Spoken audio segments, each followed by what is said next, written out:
All right, some semi-record.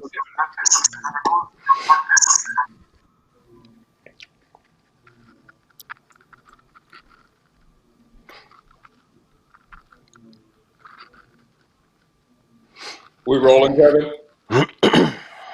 Roll. All right. Here we go, Cole. Yep. 5, 4, 3, Wait. 2. Hold on. JD tilted on. Can you give me the fourth stop, please, Kevin? Yep.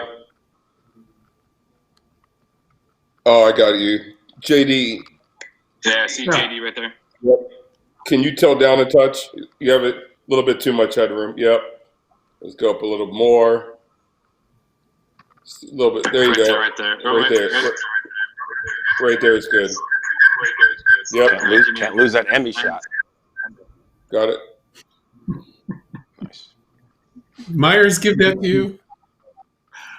I need to bring my punt, pass, and kick trophy next. Brutal, My Bruce. They're exchanging it. Myers had one in his. He's got one in his son's room. Yeah, alleged son's room. The Emmy is very jealous.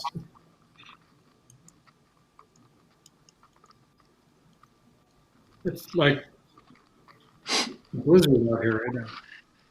I know.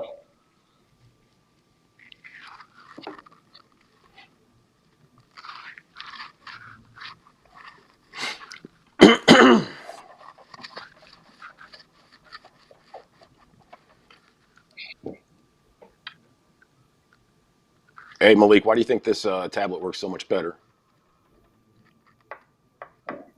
Because you have a big problem with Apple products, so it's the Lord doing this thing. Because he knows that Cole Wright is an Apple hater. Not an Apple hater, just an Apple truther. Okay. There's a difference. But I will tell the truth that this works 100 times better than anything PC-wise that's been hooked up. There we go. That's the first step.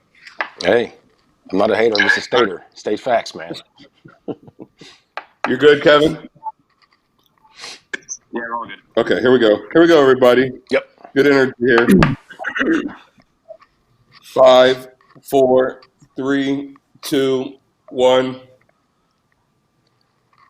The time has come. That's right. It's Tuesday, and Cubs 360, presented by Miller Lite, is on the air. I'm Cole Wright. I'll be at the controls for the next 30 minutes, so let's get those introductions out of the way. Now, you see him here as a regular on Cubs 360. He's covered Chicago baseball for 30-plus years. He's also a Marquee Sports Network contributor. There he is. It's Bruce Levine. And it'll be his 8th season in the booth next to Len Casper. It's JD, Jim DeShays. And also, from WGN Chicago's own, it's Pete McMurray. Guys, thanks for joining me today on a lovely Tuesday. And we're going to celebrate the 80s today as 80s week continues to roll on right here on Cubs 360. We'll ask a few questions. We'll also take a look at night baseball, and we'll really kick around what if Greg Maddux had never left for Atlanta? That and much, much more. But until then, we have to live in the present, guys, because when and if Major League Baseball decides to get back underway, it will likely take place in empty stadiums. Now, Major League Baseball has considered playing the entire campaign in Arizona without fans. One report indicated that hopes to begin as soon as May. Now, Commissioner Rob Manfred, he spoke Monday about baseball's return to Fox Business, where he said, quote, "The only decision we have made, the only real plan that we have, is that baseball is not going to return until the public health situation is improved to the point that we're comfortable." Not your fault. We're having some audio issues. All right. Do you need to do anything, Kevin, on your end? No, I'm also getting a.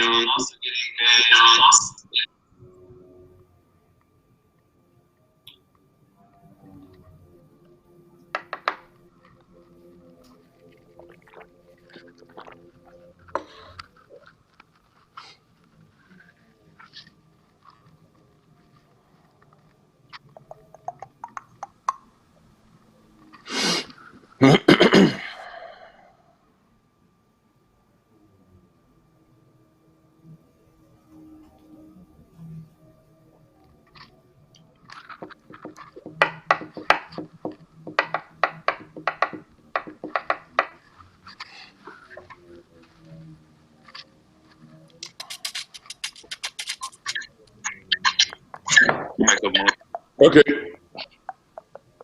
Let's just take it from the top. 3 Michael. 5, 4, 3, 2, 1. Hey, let's get this show on the road. Time now for a Tuesday edition of Cubs 360, presented by Miller Lite. I'm Cole Wright at your service, as always, and let's meet today's panel. He's covered baseball in Chicago for 30-plus years. He's a marquee sports network contributor. It's Bruce Levine, ladies and gentlemen. And this will be season number 8 in the booth alongside Len Casper, Jim DeShays. We know him and we love him as JD. And also, he's part of Chicago's own WG. And it's Pete McMurray, ladies and gentlemen. All three of you guys, thanks for stopping by today. And we're going to celebrate the 80s as 80s week continues right here on Cubs 360. We're going to take a look at night baseball. Plus, we'll ponder the question, what if Greg Maddux never left the city of Chicago? Plenty of food for thought today. But in the meantime, we have to live in the present, the here and now, because if and when Major League Baseball decides to get back underway, it will likely take place in empty stadiums, Arizona. Now, Major League Baseball has considered playing the entire campaign in the Grand Canyon State without fans. One report indicated that baseball hopes to begin as soon as May. Now, Major League Commissioner Rob Manfred, he spoke Monday about baseball's return to Fox Business, where he said, quote, "The only decision we have made, the only real plan that we have, is that baseball is not going to return until the public health situation is improved to the point that we're comfortable that we can play games in a manner that is safe for our players, our employees, our fans, and in a way that will not impact the public health situation adversely." So, JD, what do you think? Does this statement give you more or less confidence about baseball getting back to regularity? Probably neither more or less confidence, but it gives me confidence in the commissioner and the message that's coming out of centralized baseball. I think, Rob is making the point that they really want to get back, that baseball could provide a very nice appointment for the country, a return to play, a return to normalcy of some sort, a nice diversion for people that are trapped in their homes. But my biggest takeaway from that is the fact that we're not going to do anything until public health officials and all the government officials involved in whether it's Arizona, Florida, are both sign off on it. So safety first is his message. Obviously, with the idea all along the way that baseball wants to get back to provide some entertainment to the fans. I think the big issue is this 4-month quarantine that players may be faced with. I just don't see players buying into that without their families. It may come to pass, but hopefully there's a solution maybe a little less severe than that. Well, the commissioner is right. I mean, medicine is going to dictate when we come back. How great was it to see on social media, and most of us saw it, baseball in Taiwan. They say South Korea is next, but it was so exciting just to see baseball in Taiwan without fans. But it's all about containment. There's a reason we're wearing masks over our mouths before we go out grocery shopping to Jewel. I just don't see it. They keep pushing back the end date in Chicago. Now we're at mid-May. I don't see baseball starting at all until the 1st of July. And the question is, are we even going to see fans at Wrigley Field? It breaks my heart, but I just don't see it happening this season. Well, taking on what Pete said and going a little further, the commissioner said until they get the sign off for 100 people being together, that's 100, that's 2 teams of baseball players, coaches, managers, and personnel, they're not going anywhere. And secondly, he identified the fact that it's going to be a 4-week spring training. That's a month.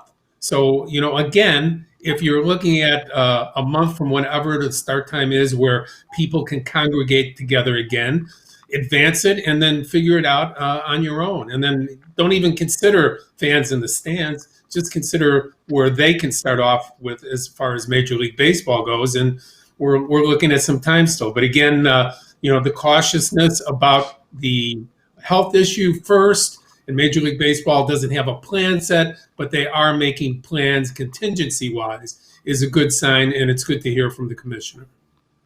Now, Bruce, earlier this week, we have seen live baseball, and there have been fans in the stands, although they've been mannequins over there in Taiwan. Does that give you confidence that baseball could come back sooner rather than later? You sure that wasn't Dodger Stadium? I know Dodger fans have gotten raps for many years, and I'm just kidding, of course, on that. But I don't get it.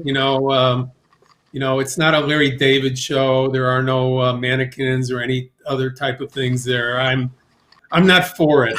No, I'm for the real fans being there. If not, I have a problem with the energy in the game. I don't think it'll be there. Yeah, I think one of the biggest challenges we have when we come back, if we're playing in empty stadiums, there's been a lot of talk about microphoning players or doing other things, bring around a little bit to make it more entertaining. The one thing I'm concerned with is it's going to feel like an exhibition game in a lot of ways because there are no fans in the stands. And if you start to do too much of that, then I think it creates even more of a scenario where it feels like an exhibition game. So you want to come back, even if there's no fans in the stands, you want it to feel as much like real baseball as possible, be as competitive as possible. And as I've said before, I think I'm on board with just about anything baseball were to try. If the calendar gets so short and you don't have time to play 80 to 100 games, I'd be all in some kind of a March Madness style tournament. Whether we would ultimately crown a World Series champion or not, I don't know. But I think baseball as entertainment would certainly be enjoyable to watch. Boy, JD, you nailed it. It would be like an exhibition game, not having fans there, but this is the new normal. I think we're just making this up as we go along because things change by the day. I would love to see baseball on TV. I don't care about the fans. I want to see baseball on TV. I want to get it going. If they have to play in Arizona for a few months, so be it. I would love to see baseball at Wrigley Field this summer. However, again, like the commissioner said, medicine will dictate. It's all about science. And when that happens, then we can start playing. Yeah, there is no playbook. And like you guys said, medicine will dictate when baseball resumes for 2020. Now, some sad news to bring you today. Yankees co-owner Hank Steinbrenner, he's passed away at the age of 63 after a lengthy battle with an illness. And we also have some sad news to bring you as far as the Cubs family is concerned because Jim Frey, former Cubs skipper and general manager, has passed at the age of 88. Now, Frey led the Cubs from 1984 through 1986, and he was the 84 NL skipper of the year, leading the Cubs to a division title and their first postseason appearance since 1945. He was the Cubs GM from 87 through 91, directing another NL East championship team in 89. He also managed the Royals for a pair of seasons and spent time in the Cubs broadcast booth. Now, the Cubs issuing a statement on Frey. The Chicago Cubs are saddened to learn of the passing of Jim Frey, a central figure in our club's most memorable moments of the 1980s. We join the baseball community in mourning Jim's passing and send our condolences to his family and friends. Jim Frey, 88 years old. Cubs 360, presented by Miller Lite. We'll be right back.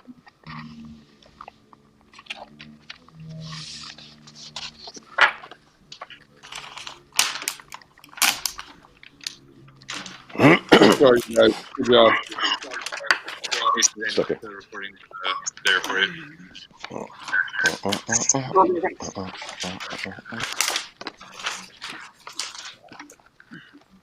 So, Cole, you come back in, you have a Greg Maddox VO. Yep. You have a full screen that you're reading. And then I want you to go to Bruce first. Bruce is going to give us a little background on how Greg came to deciding to go to the Atlanta Braves. So, Bruce, take your time on that, and then we'll have a big discussion on that. So let's just go Bruce, JD, and then Pete, and then we'll have plenty of time for repeat here and plenty of time to chat. So we made good time in that first segment. So plenty of time to discuss some attitude, guys.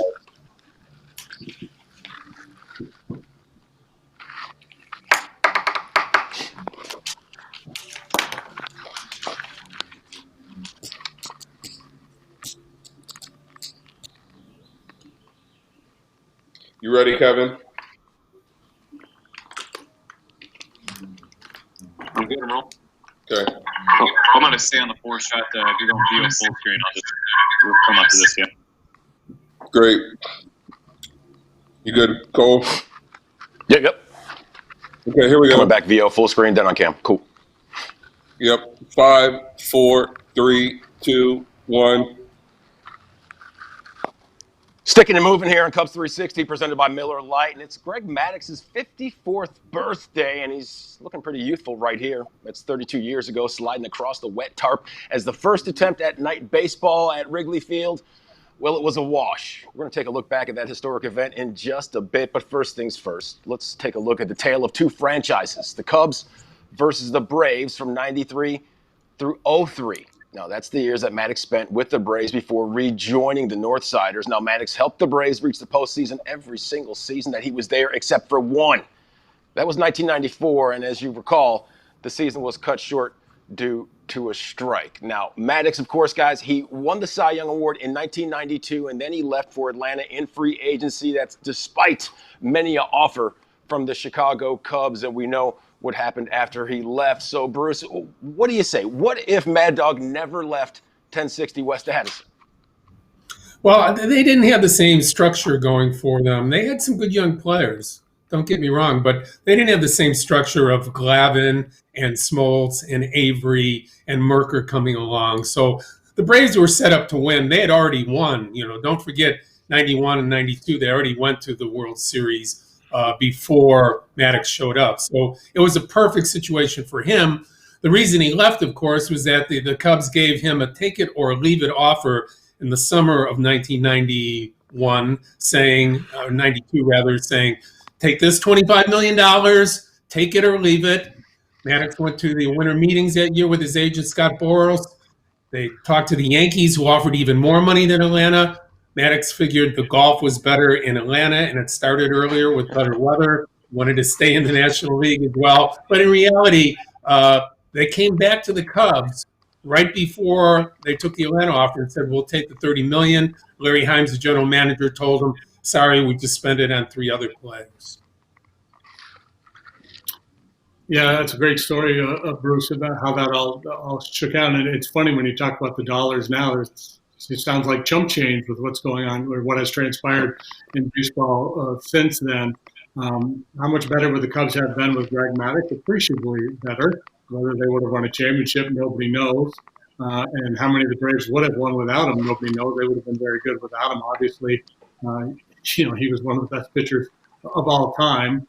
So certainly he allowed them to rattle off whatever it was, 14 consecutive division championships. He was a big part of that with Smoltz and Glavine. And just, from the pitching standpoint, I enjoyed watching him pitch probably more than anybody else that I ever saw. And I was teammates with Nolan Ryan. I saw Roger Clemens up close and personal when he was pitching for the Astros towards the end of his career. But Maddox was such a craftsman out there and such an artist. It was really fun to watch. JD, 100%. Maddox was a machine. Think about this. He won 15 games for 17 straight years. But he was a great fielder, too. He won 18 Golden Gloves. Why wouldn't the Cubs just back up the bank truck in 92 after he won 20 games in the Cy Young and say, here you go. I got two words for you. Scott Boras. That's why. But if Maddox would have stayed, and that's the original question, I look back at that 93 team. Let's see, Dawson was gone, right? So you had Sandberg, Grace. You had Maddox would have been our ace. Who was our number two? And maybe, Bruce, you can answer this. Was our number two Mike Morgan? Because he stunk. Did he ever win 10 games? He wasn't that good, was he? He won 16 with Maddox calling a lot of his games the year before from the bench. That was another great Maddox story, the idea that he would call games for pitchers, and Morgan was one of his projects. But you're right, Pete. I mean, it might not have been there. And the closer that year when the Cubs won, I think, 83 or 84 ball games in 1993 was Randy Myers, somebody they spent that Maddox money on as well. Now, JD, we heard Bruce say that the Cubs didn't have the same structure when it came to the starting rotation, the same like Atlanta did. What if Greg Maddox, what if he stayed in Chicago? Could he have been a building block for that potential structure in Chicago? Right, that's kind of the next level, right? So if you have to be willing to invest the money in that player, and once you've made that commitment, you're saying, okay, we're here to win. So now you got to be willing to spend more money to add to your roster, so you didn't waste the investment in Maddox. It's similar to what has gone out in California with Mike Trout. You've got this singularly great player, and you're willing to pay him a lot of money. But if you don't go out and surround him with good players, you could make an argument that you're wasting that money. So that would have been the next question. If you're going to commit to pay Greg at the time, then you're going to go out and do what is necessary to make it a completely well-rounded ball club. They absolutely could have built around Greg Maddux, one of the greatest pitchers in the history of Major League Baseball. You guys know I get bitter about certain things. When Maddux left in 92, I was crushed. In 89, 84 was a magical season, but 89, Maddux won, I want to say 19 games, and then 20 games in 92. This guy was our pitcher for the future. Something happened between the general manager and Scott Boras. They rubbed each other the wrong way. That's what happened. If we could go back there and change that, think about how the 90s would have changed having Maddux as our ace. Wow. But you have to take this into consideration, too. When he went to Atlanta, he only won one World Series in 10 years. I know you can't lay the blame on him, but they only won one in Atlanta. Yeah, well, as I pointed out, there was those 14 or 15 division titles in a row, going to the World Series 5 times. I think, that was pretty good payout. I agree with you, Pete, that they should have done everything they could. It was Stanton Cook, the head of Tribune Company at the time, that gave the take it or leave it. That left a bad taste in Maddox's mouth, and it went downhill from there. And then you have a franchise-changing situation for both the Braves and the Chicago Cubs. That's why we're still talking about it almost 30 years later. Yeah, and 30 years later, Scott Boras still making moves that change the face of entire franchises. He's been making some deals, and he's been making some money for quite some time. Now, guys, still more to come right here on Cubs 360, including our 80s week celebration as we look back on a monumental moment at Wrigley Field. That's right, night baseball. So how have night games changed the Cubs for the better? Of course, we'll discuss. That's next, right here. Cubs 360, presented by Miller Lite.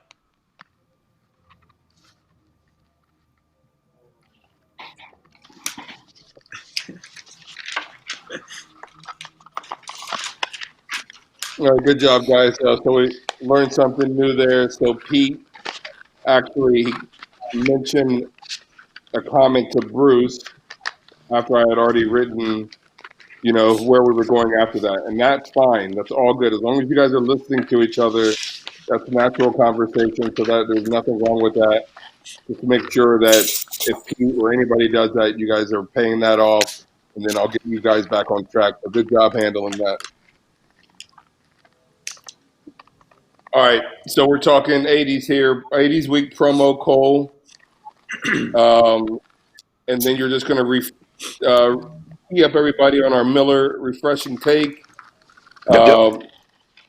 Wrigley night games are better for the Cubs, so let's just go to Pete first.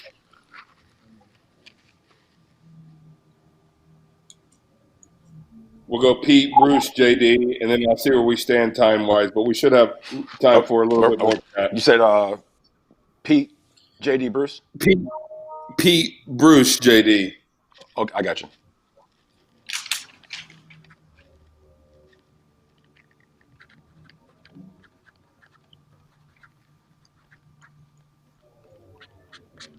I remember listening to that first game on the radio and watching it on TV, like half and half. Okay, Malik, Cole take his mic just out of his collar a little bit. Is it rushing or like rattling? Is that better? Tuck in your left side if you can. Left side? Your left. This left side or that left side? Because this is my left side. Your. I mean, talk this way? Talk this way? No. So tuck your left cord. Oh, you said tuck, not talk. I'm sorry. Yeah, sorry. We'll keep the right one out a little, so yep, just like that. This Perfect. Thank you. Cool. You good on your traffic? Yeah, come back with the full screen and rattle that down, and then come back and then tee up the refreshing take of the day. Night baseball. Yeah, just remember to Cubs are better introduce the guy at that point. We didn't introduce him last segment, but all good. Just real quick. Oh, okay, no doubt. You got it. Okay, and then Pete first. Yep. All right, Kevin, you good? All good. It's turn on signal here.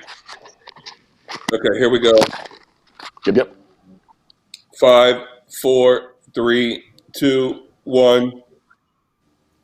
Man, does time fly, and you can see that in all the pomp and circumstance from the first night game at Wrigley Field as part of 80s Week right here at Marquee Sports Network. Now, the rest of the week, that includes 3 games from 1989. That's Greg Maddux going head-to-head with Orel Hershiser. It's the Mad Dog versus the Bulldog on Wednesday night. And then Andre Dawson came up huge in extras against the Reds on Thursday, plus a historic 9-run comeback against Houston on Friday. You can join us every night at 7 o'clock Central. You won't want to miss that. Now, as we know, the introduction of night baseball at Wrigley Field in '88, it leads us to our Miller Lite refreshing take of the day. And the question is, the Cubs are better because they brought night baseball to Wrigley Field. Pete, do you agree with that? What do you think? Well, selfishly, I'm a day drinker. There's nothing like a 1:20 start, have a few beers, you're home and in bed by 7:30 at night, which is perfect. But I get it. The players, it's tough for them if they're playing in New York and the next day they're playing at night in New York. The next day they have to turn it around here in Chicago for a 1:20 start. But there's something special.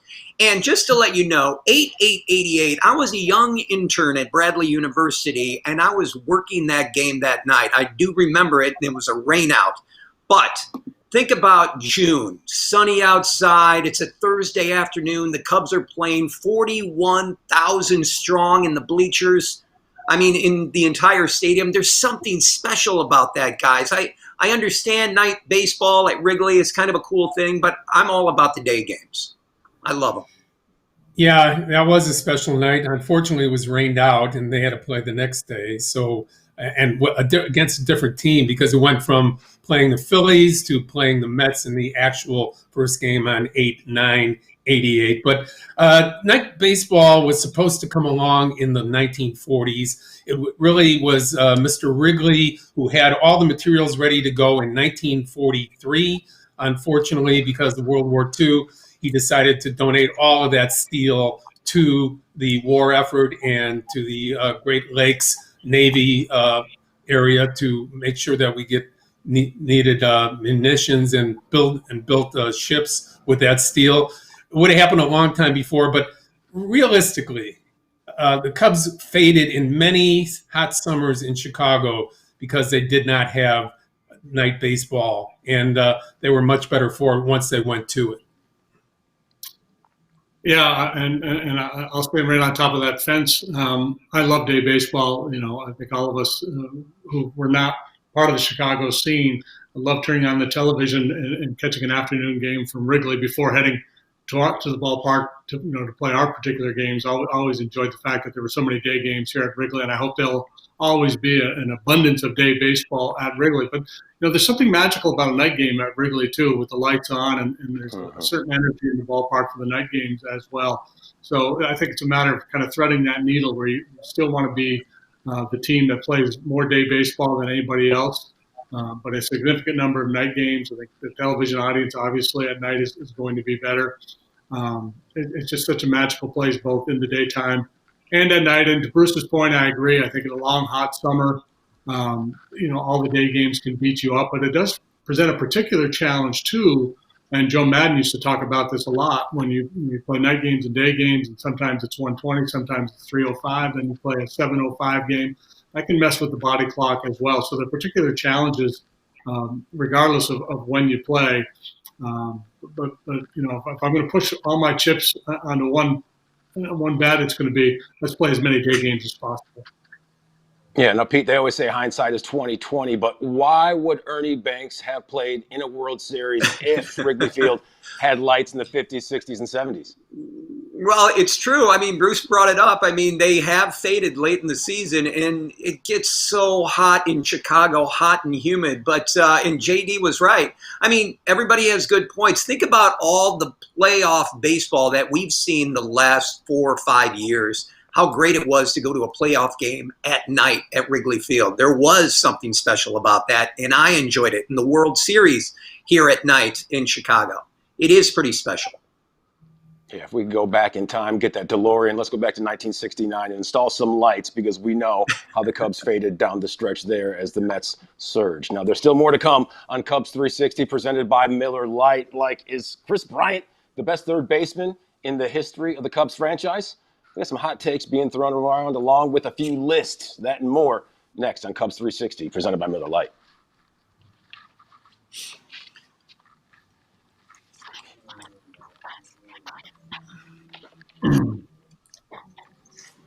All right. Good job, guys. Second day that DeLorean has made it into the show.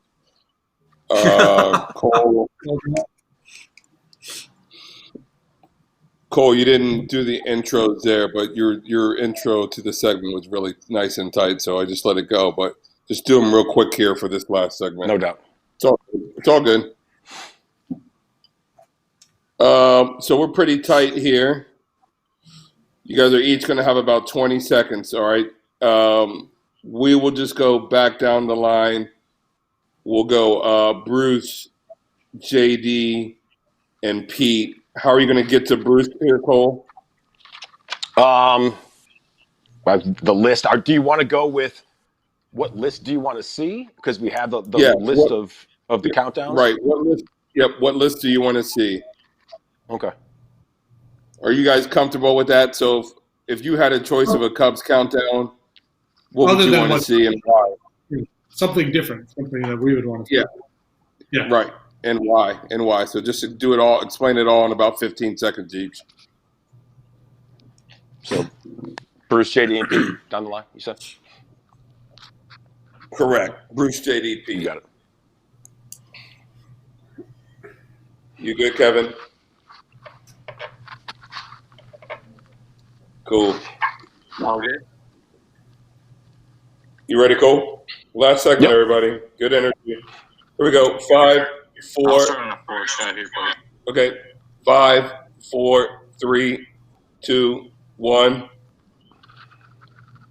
Back here on Cubs 360, presented by Miller Lite, and Ron Santo was named the best third baseman in Cubs history. This, according to MLB.com. Now, the Hall of Famer, he played for the Cubs from 1960 through 1973. In his WAR, it's the second highest in Cubs history behind Cap Anson. This is according to Baseball Reference. Now, Stan Hack, he was second, while Chris Bryant came in third on MLB.com's list. So, guys, we know that we like to make a lot of lists here. Cole right back with Bruce, JD, and Pete. And at Marquee Sports Network, we've compiled a few. But, Bruce, if there's any list that you would like to see on the network, which would it be? I think Ronnie Wuvu's greatest 20 games, okay? but since that's not on the list, I'm going to go with the Wrigley Field greatest moments. I think that would be the most intriguing to me because they would include many more things than just Cub baseball. They would also include Chicago Bear football, boxing matches, wrestling, even slaloms. So from that, I would say Wrigley Field's moments. Well, we do shortstops, we do center fielders, we do third baseman. Let's give some love to the top 10 backup catchers in the storied history of the Chicago Cubs. Number one on my list is going to be Hector Villanueva because he went deep twice in the same game against me. Hector's not getting enough love, so we need to do the top 10 backup catchers. The other thing that would be fun is do top 10 lists like pre-1950 or pre-1960 because we focus so much on the current day. Let's turn the clock back a little bit. I just wanted to do a list of Cubs catchers because when I was younger, I used to watch the Cubs. I think it was Barry Foote in 1979. I thought Barry sat on a cinder block. So I'd like to see the footage of old Cub catchers just to see if Barry Foote sat on a cinder block when he caught those games. Well, Bruce, I like your idea because I sat next to Ronnie Woo at the 2016 NLCS at Dodger Stadium, of all places. We know how that season ended up, and we know how this show is going to end up because exactly, because we are out of time. So for everyone at Marquee Sports Network and for Bruce, JD, and Pete, I'm Cole Wright. We'll see you tomorrow right here on Cubs 360.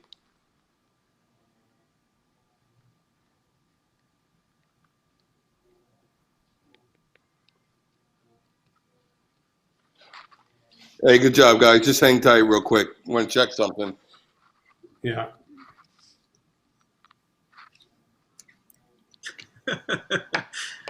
The catcher's list. That's so funny. I remember that game, JD. Those Hector Villanueva, that was off of you? Yeah, he got me twice in the same game. Yeah. That was also Maddox's favorite. I gave up a lot of home runs to obscure people. I mean, I gave up a lot of home runs, period. But All right, you guys are clear. Good job today. Thanks for your help. All right. No doubt. I got Thank you, guys. Take care. Thanks, Good guys. job. Have a great day. Thanks, Cap. Thanks, too. Malik. So long. Take care.